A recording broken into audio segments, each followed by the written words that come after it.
Franchement, j'ai complètement décroché du 5-5 parce que je trouve plus du tout ça intéressant en fait. Après, c'est vrai que quand on approche au 3-3 et beaucoup de mes joueurs même maintenant, ils ont même plus envie d'aller faire du 5-5 parce que bah, ils se disent oh non mais c'est mieux le 3-3, on s'amuse mieux, c'est rigolo, ça reste convivial, ça devient une petite famille aussi, les équipes elles sont plus petites.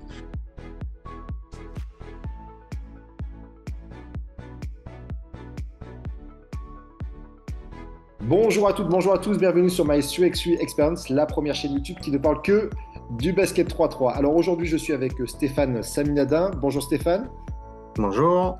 Alors, ancien joueur de basket 3-3 en Nouvelle-Calédonie et donc entraîneur de l'équipe masculine de Nouvelle-Calédonie. Donc, cette vidéo sera en trois parties. Aujourd'hui, donc, la présentation de Stéphane sur du 5-5 et sur le 3-3. Puis la semaine prochaine, nous verrons le basket en Nouvelle-Calédonie. Et enfin, la troisième partie sera sur l'équipe de 3-3 de Nouvelle-Calédonie. Alors, c'est parti. Stéphane, d'abord, peux-tu te présenter rapidement, s'il te plaît?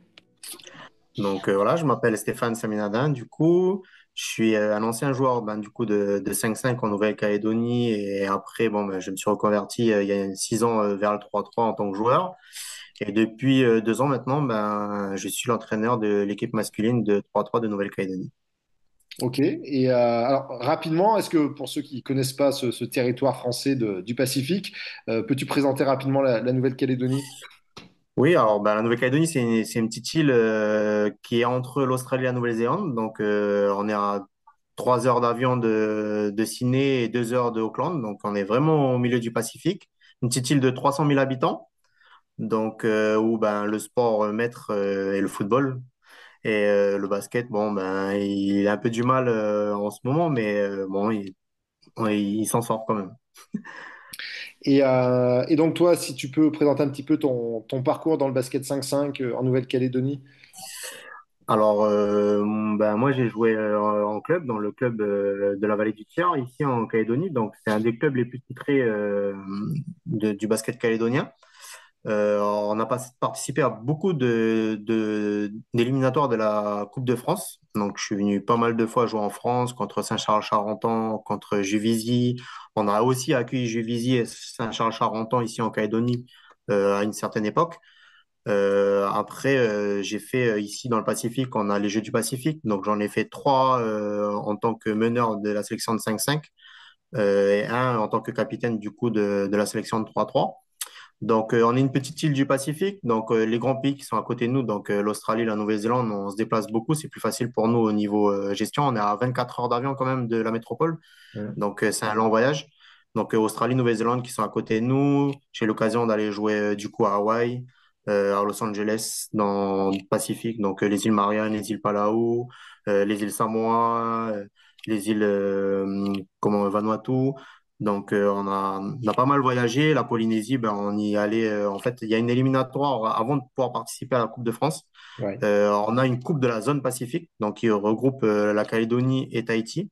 Il y avait Wallis et Futuna pendant un moment, mais ils n'ont plus d'équipe de basket. Mais D'accord. du coup, il y a un tour tous les ans, donc soit en Calédonie, soit en Polynésie. Et le vainqueur, du coup, c'est lui qui participe du coup comment, à la Coupe de France. Donc avant, c'était le 32e des finales, on rentrait à un moment, donc on jouait contre des équipes N1, N2 à un moment. Et là, maintenant, il y a le tournoi N3, donc qui a changé, la formule a changé depuis quelques années. Donc du coup, maintenant, il participe avec les autres pays d'outre-mer à cette compétition-là. D'accord. Et juste là par rapport aux Jeux du Pacifique, est-ce que tu peux dire deux petits mots des Jeux du Pacifique, comment ça fonctionne? Alors, les Jeux du Pacifique, du coup, ils sont organisés par la FIBA Océanie. Donc, le tournoi, il est géré par la FIBA. En fait, il y a trois tournois de qualification. Donc, il y a un tournoi qui est sur la partie Micronésie. Donc, on va dire la partie qui est plus proche du Japon. Souvent, au Guam, qui est un pays américain, sort vainqueur de ce tournoi-là. On a la Melanesian Cup, donc qui regroupe la Calédonie, le Vanuatu, les îles Fidji, les îles Salomon. Il fait un tournoi et après il y a la Polynesian Cup, donc avec Tonga, les îles Samoa, Tahiti, où ils sortent un vainqueur. Aussi, deux vainqueurs. Donc en fait, il y a 6 pays qualifiés par ces tournois-là et D'accord. deux invitations qui sont données à des îles en fonction de comment se déroule le basket sur le pays et tout ça. Donc qui sont donnés par la FIBA. Et ensuite, ben, tous les 4 ans, donc le pays hôte change. Ça ressemble un peu à des mini-Jeux olympiques, hein, où il y a énormément de disciplines, il y a un village, il y a une compétition. Et il y a 4 ans, donc du coup, aux îles Samoa, donc la première compétition de 3-3 a eu lieu du coup au Jeux du Pacifique, où j'étais ben, du coup le capitaine, où on a lancé un peu le 3-3 du coup Calédonie et dans le Pacifique, quoi, parce que du coup, ben, beaucoup de pays ont accroché. Donc du coup, voilà, c'était un peu la découverte pour tout le monde, quoi. Ok, et alors la transition est faite avec le 3-3. Comment toi tu as commencé le 3-3? Alors ben moi je préférais le 5-5 à la base, j'avais un peu lâché parce qu'au bout de 10-12 ans, commençait un peu à physiquement à décliner quoi. Et il y a l'ancien entraîneur du coup, Monsieur Angelo François Elossi qui avait pris du coup ce projet-là il y a 6 ans pour dire bon on va relancer le 3-3 et tout. Donc il m'a demandé si ça m'intéressait. Je dis bon ben pourquoi pas, c'est un peu nouveau, ça va redonner un peu un nouveau souffle au basket un peu calédonien. Donc, c'est comme ça que je me suis lancé en tant que joueur. J'ai accroché. Bon, je suis petit, donc plus ce style profil meneur, gestionnaire, shooter. Donc, shooter à 3 points, c'était un peu mon dada. Donc, du coup, arriver dans le 3-3, bon, ben, c'est un peu plus facile. En étant un bon shooter, c'est vrai que c'est une bonne qualité. Donc, c'est beaucoup plus facile dans le 3-3. Donc, voilà, c'est comme ça que j'ai accroché. Et puis, ben, Angelo, à l'époque, m'avait dit, bon, je ferai que cette compétition-là. Et après, bon, ben, ça serait bien que quelqu'un d'autre reprenne. Donc, comme j'ai accroché, je trouvais que c'était sympa. C'est vrai que ça a donné un nouveau souffle un peu au basket traditionnel, hein, où ça sort un peu on va dire du street, de la rue, où il y avait un autre engouement, quoi, et que ben, beaucoup de jeunes commençaient à accrocher. Donc, je me suis dit, bon, ben, pourquoi pas se lancer dedans, postuler en tant que coach du coup de la sélection masculine. Et puis voilà, et puis ben, j'ai lancé le truc. Ok, et toi qu'est-ce que tu as... peut-être les trois choses que tu aimes dans le basket 3-3? Ah ben, déjà être complet, ça c'est vraiment la bonne chose. Ça veut dire qu'on peaufine les joueurs ou on va dire que dans le 5-5, on a plus des profils meneurs, ailiers ou intérieurs. Où là, du coup, ben, on essaie de transformer un peu les joueurs, on va dire qu'ils soient plus complets. Donc, en Calédonie, on a un gros problème, c'est un manque de taille. On n'a pas beaucoup de grands. On va dire que le plus grand, on en a un ou deux qui doivent tourner à 2 mètres, mais vraiment avec des profils intérieurs typiques où ils ne dribblent pas, où ils shootent pas beaucoup. Donc voilà, essayer de transformer un peu ces joueurs-là, de prendre aussi les jeunes.